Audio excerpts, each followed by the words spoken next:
కష్టకాలంలో ఉన్న సమయంలో మా నాన్న పార్టీ మారడం బాధేస్తోందని ఎంపీ కేకే కుమారుడు బీఆర్ఎస్ నేత విప్లవ్ కుమార్ అన్నారు. కాంగ్రెస్ పై ప్రేమ ఉంటే తెలంగాణ ఇవ్వగానే ఆ పార్టీలో ఎందుకు చేరలేదని ఆయన ప్రశ్నించారు. ఇప్పటికైనా పార్టీ మార్పు నిర్ణయంపై పునరాలోచన చేయాలంటున్న విప్లవ్ కుమార్ తో మా ప్రతినిధి Narsingarao face to face.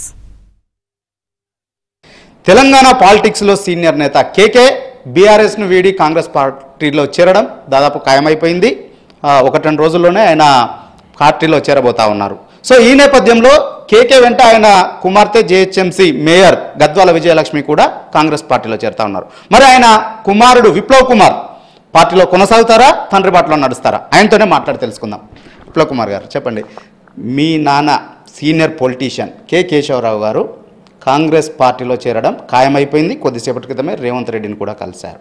So మీరు కూడా బీఆర్ఎస్ పార్టీలో ఉన్నారు, మీరు స్టేట్ కార్పొరేషన్ చైర్మన్గా పనిచేశారు. సో మీ గుర్తింపు కూడా మీ తండ్రితోటే అనేటువంటిది ఏకీభవిస్తారా? సో ఆయన బాటలో నడుస్తున్నారా మీరు, లేదంటే బీఆర్ఎస్ పార్టీలో కంటిన్యూ కాబోతున్నారా? మీరు అడిగిన దాంట్లో 2 క్వశ్చన్స్ ఉన్నాయి. ఇప్పుడు మీ గుర్తింపు కేశవరావు గారితో డెఫినెట్లీ మా గుర్తింపు నాన్నతో కాకపోతే ఇంకెవరితో ఉంటుంది? మా పొలిటికల్ ఎగ్జిస్టెన్సే మీ కేశవరావు గారితో. బట్ ఒక పాయింట్కి వచ్చినాక నేను మాత్రం టీఆర్ఎస్తోనే ఉంటున్నాను. ఎందుకంటే నేను ఒక పాయింట్కి నా ఎగ్జిస్టెన్స్ నా నాన్నతోనే నా గుర్తింపు వచ్చేది. కానీ ఈ పార్టీలోకి వచ్చాక, టీఆర్ఎస్లోకి వచ్చినాక, ఉద్యమంలోకి వచ్చినాక నాకు కేసీఆర్ గారి లీడర్షిప్ అనమాట రికగ్నిషన్ వచ్చింది. రికగ్నిషన్ తర్వాత నాకు ఒక లీడర్షిప్ నచ్చింది. లీడర్షిప్ నచ్చినాకనే నేను ఈ పొలిటికల్ పార్టీలో ఉందాము అని డిసైడ్ చేసుకున్నాం. డాడీ కాంగ్రెస్లో ఉన్నప్పుడు కాంగ్రెస్లో కూడా పనిచేశాను.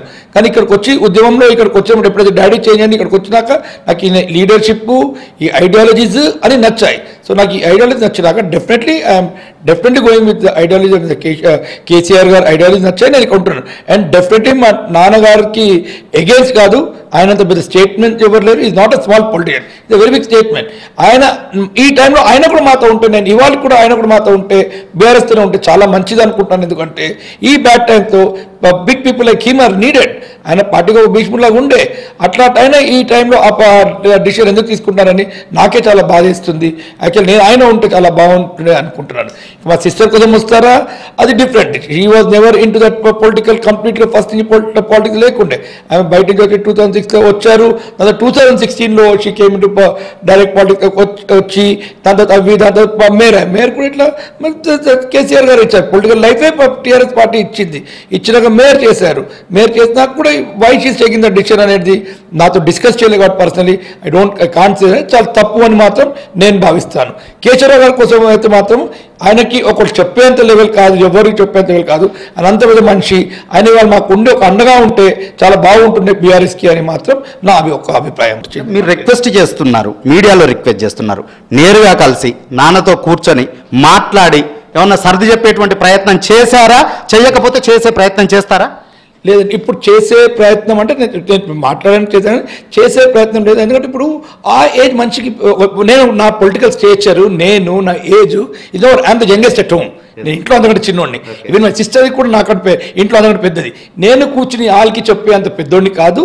బట్ ఆయనంత సుదీర్ఘ రాజకీయ అనుభవం ఉన్న మనిషికి నేను చెప్పి మీరు ఉండాలని చెప్పి అది కాదు. అంటే జనరల్గా ఇలాంటి రాజకీయ పరిణామాలు జరిగినప్పుడు ఒకే కుటుంబంలో 2-3 పొలిటీషియన్స్ ఉన్నప్పుడు, ఒక ఇద్దరు పార్టీ మారినప్పుడు, ఇప్పుడు మీ ఫాదర్ మారుతున్నారు, మీ సిస్టర్ మారుతున్నారు, మీరు ఇప్పుడు బీఆర్ఎస్ పార్టీలో కొనసాగుతామనే మాట చెప్తా ఉన్నారు. సహజంగానే ఇలాంటివి జరిగినప్పుడు అనుమానపు చూపులు, నిజంగా విప్లవ్ కుమార్ ఇదే పార్టీలో ఉంటాడా, తండ్రి బాటలో నడుస్తాడా అనేటువంటి అనుమానపు చూపులు అయితే ఉంటాయి.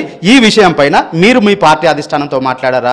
మీ పార్టీ అధిష్టానం మీతో ఏమైనా మాట్లాడేటువంటి ప్రయత్నం చేసిందా? క్లారిటీ ఏమైనా ఇచ్చారా? నేను ఇక్కడే ఉంటాను. నాకు కేసీఆర్ గారి పైన చాలా నమ్మకం ఉంది. మేము డెఫినెట్లీ రిబాన్స్తో చాలా ఫోర్స్తో పైనకు వస్తున్నాము. పార్టీ ఒక్కరోజు పోయింది కదా అని చెప్పేసి ఇంట్లో కూర్చుని పార్టీ పోయింది అంటే నేను దాంట్లో నమ్మేటోడిని కాదు.